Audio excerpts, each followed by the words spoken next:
Hello guys, may bago silang lutuan. Ganyan na ganyan siya guys. So ayan, akala mo electric, pero hindi naman po siya guys. After guys, ito na siya.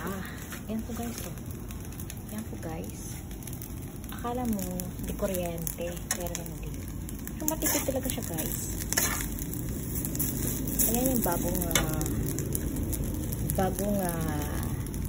lutuan namin ngayon.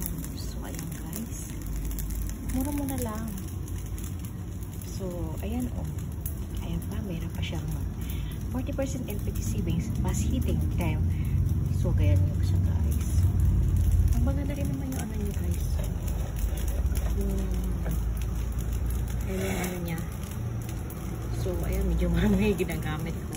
So ganito lang siya guys, gawin.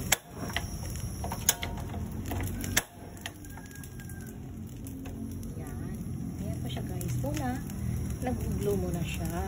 Kulay blue. So, ayan. Hintayin natin yan. Pag mainit na siya, guys. Ayan. Tingnan nyo naman, guys. Going to red na siya.